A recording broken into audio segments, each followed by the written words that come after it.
Halo guys, jumpa kembali di Pusat Belajar IPA dan Fisika bersama saya Mr. Putra.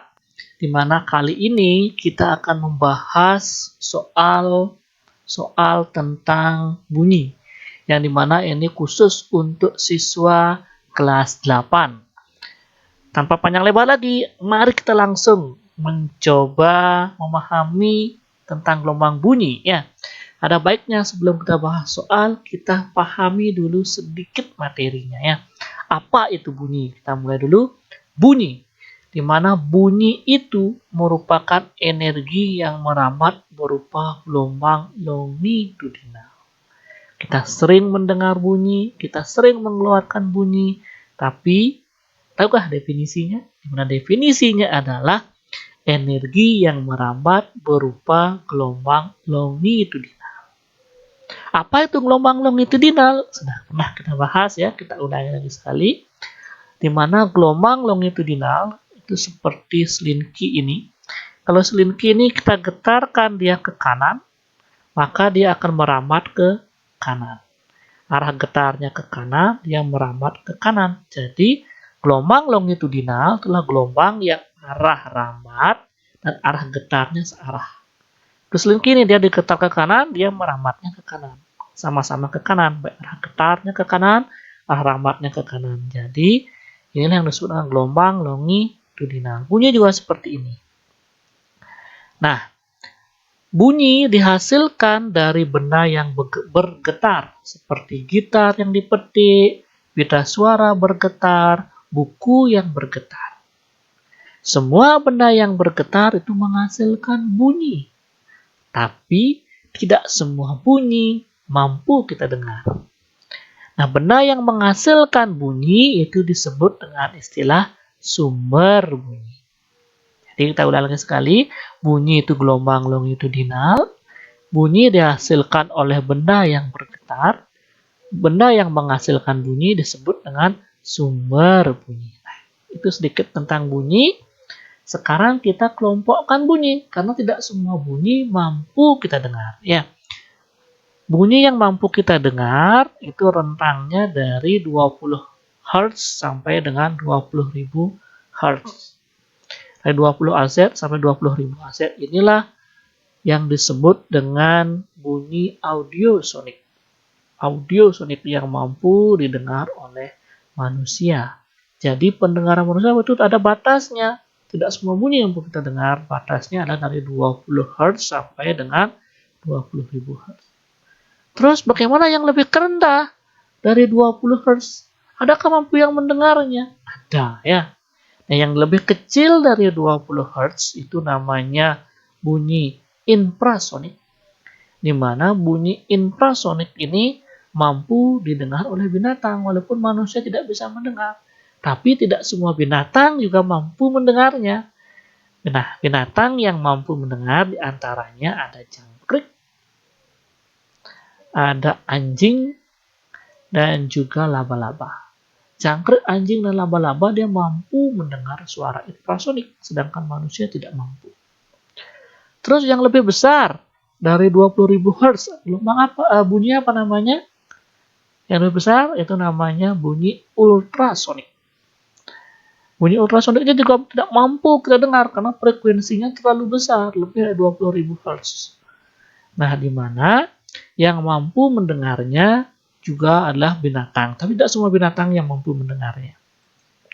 Binatang yang mampu mendengar seperti anjing, kelelawar, lumba-lumba, dan ikan paus. Anjing, kelelawar, lumba-lumba, paus. Nah, inilah batas pendengaran manusia. Coba kalian bayangkan, jika manusia mampu mendengar bunyi infrasonik, mampu mendengar bunyi ultrasonik, maka kita tidak akan pernah bisa tidur. Karena semua bunyi mampu kita dengar. Bersyukurlah kemampuan pendengaran kita terbatas, jadi setiap malam kita bisa tidur dengan nyenyak. Nah, itu pengelompokan gelombangnya. Sekarang kita akan lanjut ke 3 syarat bunyi dapat didengar. Tidak semua bunyi mampu kita dengar. Udah tahu batasannya. Nah, tapi bunyi yang mampu kita dengar ada syaratnya, ada 3 syaratnya. Yang pertama, harus ada benda yang bergetar. Kalau tidak ada benda yang bergetar, tidak mungkin ada bunyi. Yang kedua, harus ada medium berupa materi padat, cair, atau gas. Jadi harus ada mediumnya, ada benda yang bergetar, ada mediumnya, dan harus ada penerima bunyi. Satu saja tidak ada, berarti tidak dikatakan terdapat bunyi. Walaupun ada benda yang bergetar, ada medium yang mendengar, tidak ada, belum dikatakan bunyi. Jadi harus ada 3 syaratnya, harus ada benda yang bergetar, harus ada medium, harus ada penerima. Nah, sekarang antara zat padat, cair, dan gas, yang manakah yang lebih baik mengantarkan bunyi? Zat padat kah, cair kah, atau gas? Nah, yang lebih baik mengantarkan bunyi, peramatan bunyi berdasarkan eksperimen, hasil penelitian para ilmuwan itu adalah zat padat yang terbaik. Zat padat lebih baik daripada zat cair, dan zat cair lebih baik daripada gas. Jadi yang terbaik itu adalah zat padat. Makanya orang-orang zaman dulu yang mau mendengar suara kereta api yang masih jauh, dia menempelkan daun telinganya di rel. Karena tidak terdengar di udara, tapi ketika ditempelkan daun telinganya di rel, mampu kita dengar. Oh, ternyata keretanya sudah dekat atau masih jauh. Kalau sudah keras, berarti sudah semakin dekat. Kalau kalian mau coba, kalian bisa eksperimenkan dengan cara yang sangat sederhana dengan permainan Mister Waktu Kecil, yaitu adalah main telepon-teleponan seperti ini. Kalian bisik-bisik di sini yang tidak terdengar kalau lewat udara kita ngomongnya. Tapi kalau kalian menggunakan telepon-teleponan seperti ini mampu terdengar karena gelombang bunyi mampu meramat melalui talinya ini. Silahkan dicoba sendiri. Ini permainan yang sangat asik ya. Karena zaman dulu belum ada HP. Oke, kita lanjut. Bahwa zat padat lebih baik dari zat cair dan gas. Kita lanjut sekarang ke aplikasi gelombang bunyi. Salah satunya sonar, di mana sonar ini yang digunakan untuk mengukur kedalaman laut. Gelombang bunyi dilepaskan, dia menuju ke dasar dan kembali menuju ke alatnya, menuju ke perahunya. Jadi, yang dapat diukur dari sini itu adalah waktunya. Waktu mulai dari gelombang bunyi dilepaskan sampai dia mantul kembali. Diketahuilah waktunya. Dari waktu diketahui waktunya, maka kita bisa menentukan kedalaman laut. Maka, bagaimana cara menghitung kedalaman laut? Nah, cara menghitungnya adalah seperti ini.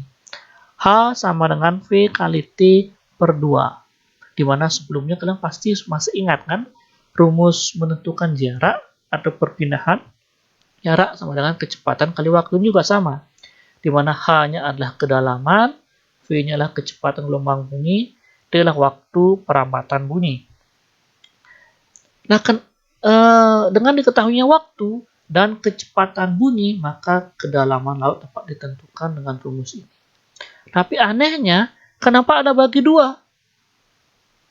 Nah, kenapa dia dibagi 2? Karena bunyi yang merambat itu bolak-balik dari perahu menuju ke dasar, menuju ke perahu lagi. Kan waktunya bolak-balik dia. Karena dia waktunya bolak-balik, makanya dibagi 2. Karena kita hanya minta kedalamannya, waktu dari perahu sampai ke bawah saja. Makanya dibagi 2 karena gelombangnya bolak-balik alasannya ya.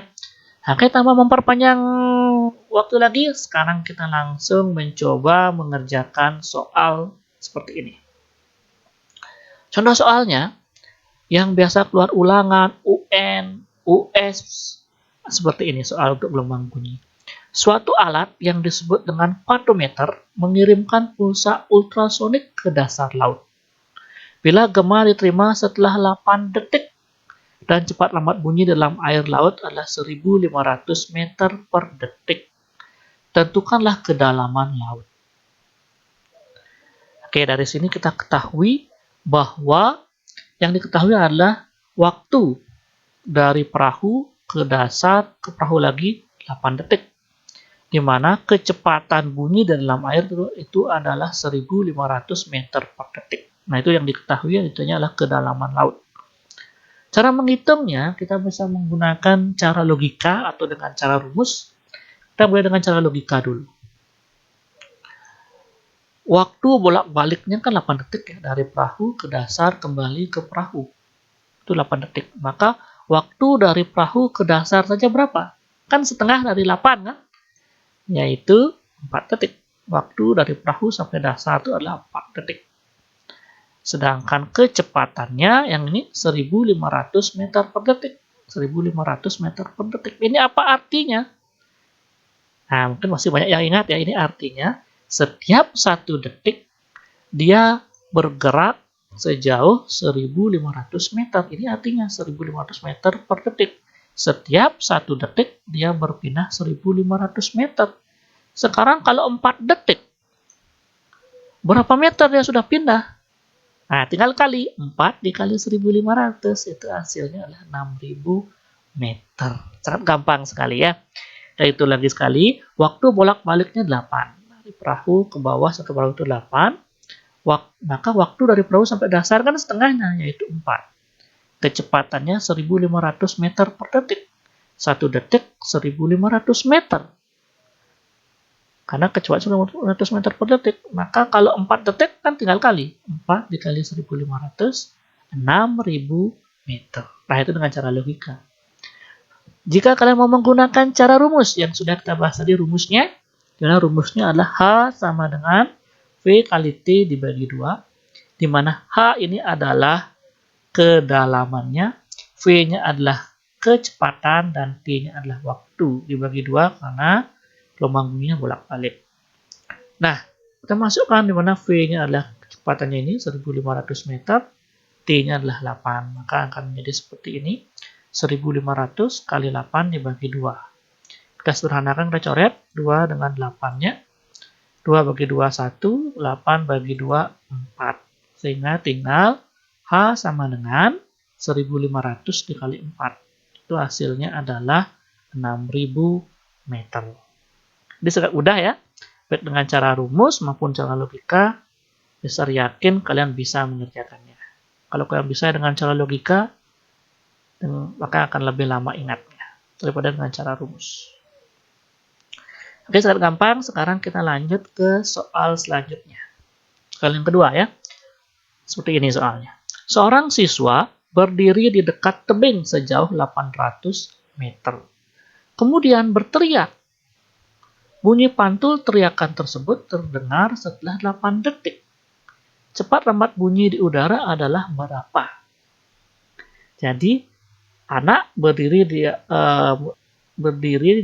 di dekat tebing yang jaraknya 800 meter. Kemudian dia bersuara dari anak menuju ke tebing dan kembali ke anak itulah 8 detik. Nah, tentukanlah cepat rambat bunyi di udara. Nah, kita coba dengan cara logika dulu. Gimana jarak siswa dengan tebing 800 meter kan? Jarak siswa berdiri sampai dengan ke tebing 800 meter. Kemudian waktu bolak-baliknya, waktu dari anak mengeluarkan bunyi sampai ke tebing dan kembali dari dengar oleh anak itulah 8 detik. Maka waktu dari anak menuju ke tebing saja adalah kan 4 detik. Bolak-baliknya 8, maka sekali jalannya dari anak menuju ke tebing ini kan setengah dari ini, yaitu 4 detik. Kemudian, di mana 4 detik, jadi dengan waktu 4 detik dia mampu menempuh jarak 800 meter. 4 detik 800 meter. Maka 1 detik dia akan menempuh jarak berapa meter? Harus bagi 4 aja kan? Yaitu 200 meter.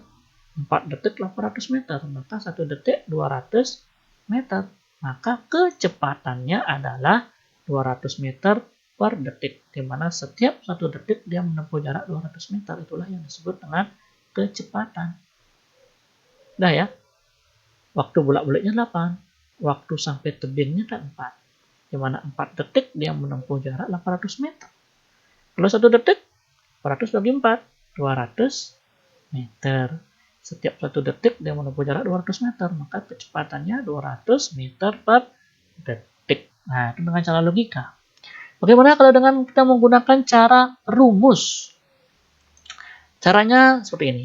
Rumusnya sama dengan yang tadi, di mana H sama dengan P kali T per 2. Di mana H-nya sudah diketahui 800 meter, V-nya yang ditanya, D-nya adalah waktu. Maka akan menjadi seperti ini, 800, di mana V dikali 8 dibagi 2. Ini kan bisa dicoret ya, 8 dibagi 2, 4. Maka akan menjadi seperti ini, 800 kali V sama dengan V dikali 4. Kalau kita cari V-nya saja, kalau ini sama-sama dibagi 4, kan hilang ya. Ini dibagi 4 kan menjadi 1, 800 bagi 4, sisalah V-nya. Maka V sama dengan 800 bagi 4, hasilnya adalah 200 meter per detik. Jadi sangat gampang sekali, H V kali T per 2, H-nya sudah diketahui 800, T-nya 8, nah tinggal masukkan, ini kita coret, 8 bagi 2, 4, 800 sama dengan V kali 4. Maka V 800 dibagi 4, dimana V sama dengan 200 meter per detik. Nah, demikianlah pembelajaran kita pada video hari ini tentang bunyi dan langsung pembahasan soalnya. Semoga apa yang sudah kita pelajari, apa yang sudah dibahas di video ini dapat kalian pahami, dan semoga kalian bisa menjawab berbagai soal terkait dengan bunyi. Demikian video kita kali ini. Jangan lupa like, subscribe, dan komen. Bye-bye.